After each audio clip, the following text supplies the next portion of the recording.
Welcome to Financial Revelations Podcast with David Safransky, the New Year's edition. I want you to remember, like, subscribe, comment at david@epsf.com, and you can find us on YouTube, Libsyn. There's a ton of places that you can find us. I want you to go find us there and subscribe. Tell your friends about it. We like to see new people.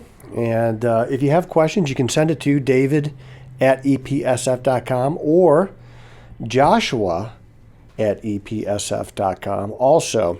And today what we're going to do is we're going to talk about financial resolutions. Now, I know a lot of people around this time of the year, around the new year, they're looking back on this past year, which in a lot of ways, kind of a throwaway. Even if you had made a resolution and you were going to be committed to it last year, probably COVID got in the way of that, and it made it very difficult to keep those resolutions. But you know what the top four New Year's resolutions are year in and year out? Wait. I heard one. Yeah. Lose weight. Everybody wants to lose weight. Eat better. Exercise more. And the number two most popular one is quit smoking. Always a good idea. Many people don't know this about me, but when I was in the Army, I smoked, and it was very hard to quit. It really surprised me how hard it was to quit.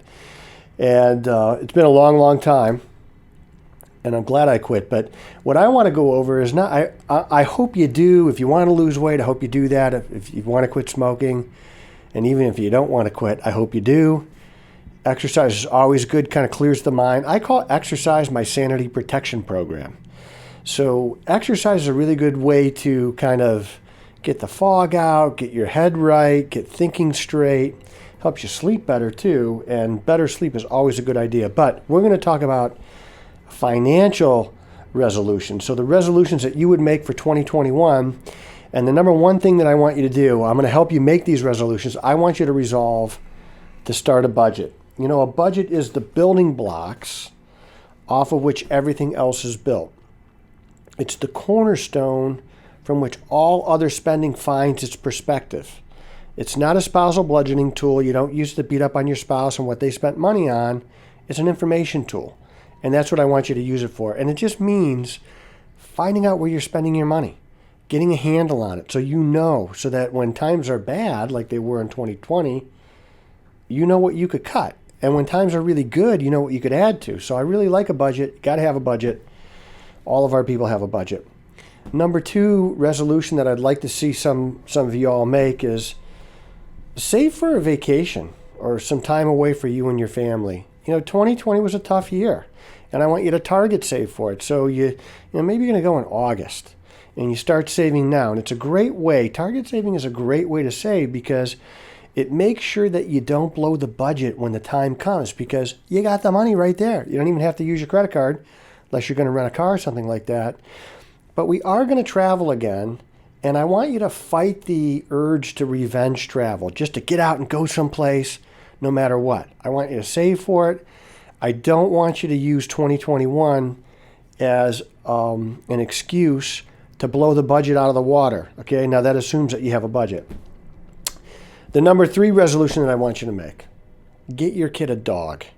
I'm telling you, one of the first things, as you know, Free Dog Christmas, that I did when we got married, my wife and I did it, we got married, we bought a house, we got a dog. Every kid needs a dog, and it's a great way to teach a kid responsibility. Take care of the dog, help them build responsibility, pick up in the yard after them, feed them, water them, brush them, maybe give them a bath every once in a while, even though the dog doesn't like it. This is a great tool to build into a kid responsibility, and I love that. Number four resolution that I think you should make is begin an investment account. Just start small. Go to Vanguard or Fidelity or TD Ameritrade, or even use an advisor to help you get started, okay? But begin small and build off of that. Start with $25 or $50 a month. And if you don't have a lot of money to begin with, don't get discouraged.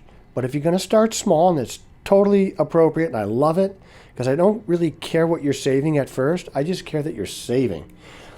But if you're going to start out with like $25 or $50 a month, use mutual funds.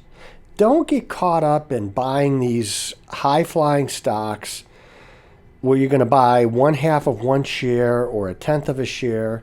You get immediate diversification in a mutual fund. From $1, you own everything that they own.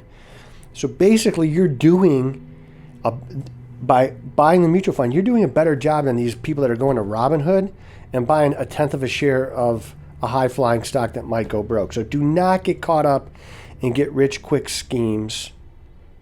Get caught up in getting rich slow. It's a way better way to do it.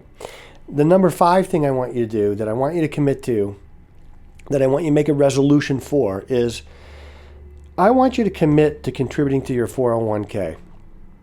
If you've got a 401k at work and you're not giving, we got to talk. Look, if they're matching money, if they're matching some of your contribution, I need you to contribute at least to the level that they are matching. Now, when you do this, this is called taking free money. And a good rule of thumb with money is always take the free money. You don't really need to be a rocket scientist to get this concept straight.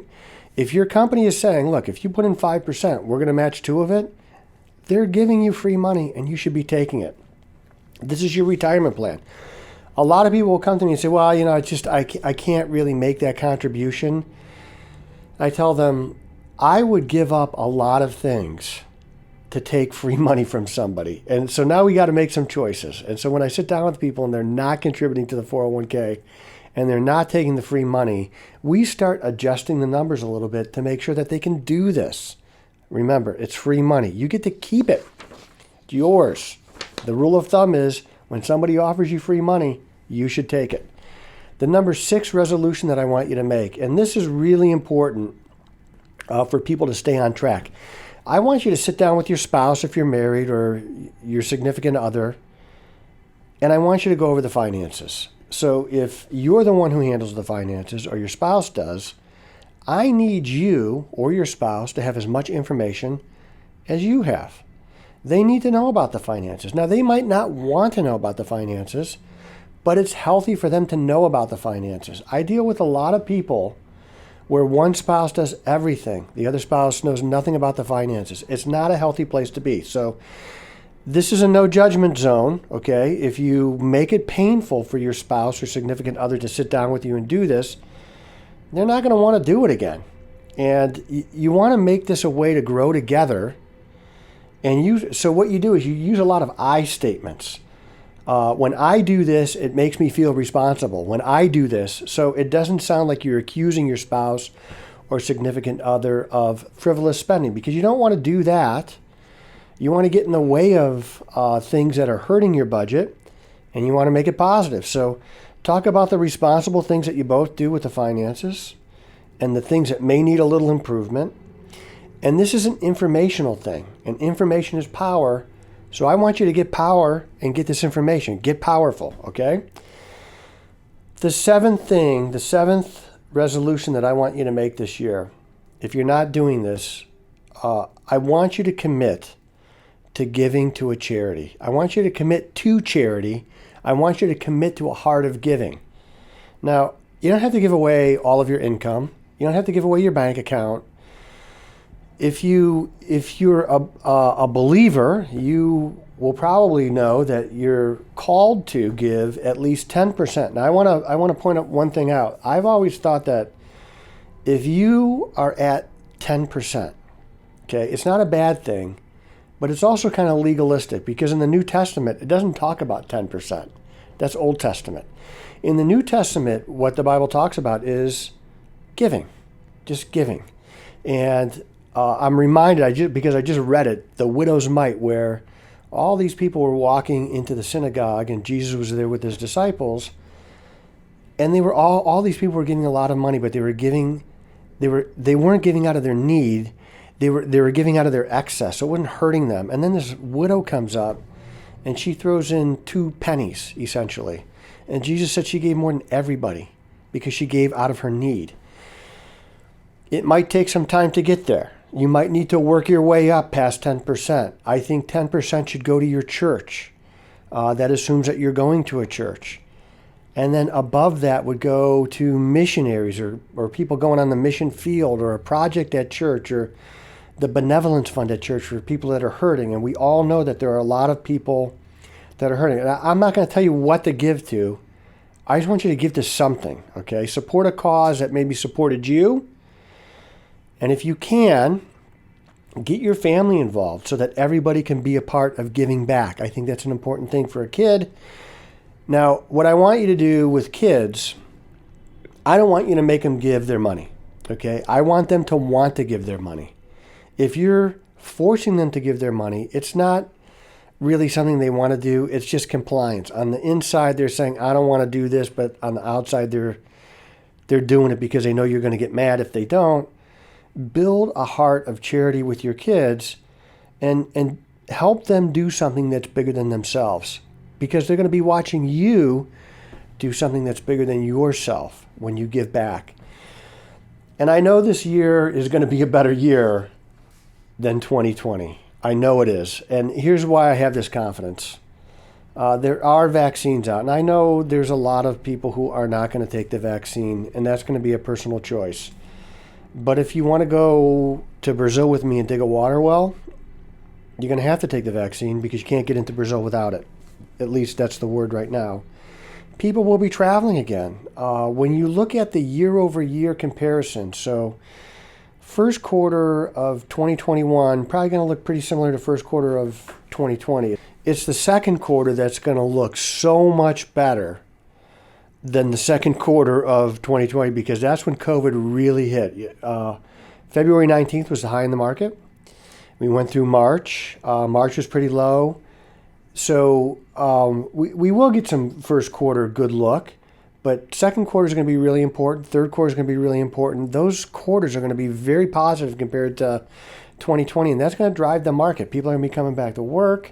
There's a stimulus plan that got passed. People will be getting checks. And all the things that were going on, all the input that the government was giving monetarily in 2020 is going to start to hit the market in 2021. There's a lag time in between when the Fed acts and when it really has full input into the market. And that could be anywhere 6 to 9 to 12 months. So there's a lag time. All that's going to be hitting in 2021. And I could see easily a GDP 4 to 6% over the course of the year. It's going to be positive. Now, I don't know what unemployment's going to do. Probably be higher than what it was before COVID. But I do think that things are going to get a lot better for us. And I want you to be part of it. So the New Year's resolutions financially, hang on to some of those. If they make sense for you, I want you to do them and stick to it. And by the way, if you go through the budget process, you made a resolution to do it and you kind of dropped the ball, it's okay. There's no punishment. I'm not coming and looking for you or anything like that. Just pick it up where you left off. Just start again. You know, I don't really care how many times you get knocked down. I care how many times you get up. And you got to get up at least one more time than you got knocked down. That's what we've always done in our life. That's how we got to where we're at. And that's what I want you to think about doing in the new year. And I want to wish everybody a happy new year. I'm looking forward to the podcast in the new year. Questions, comments, subscriptions, all those things. I love you guys and I look forward to seeing you in January.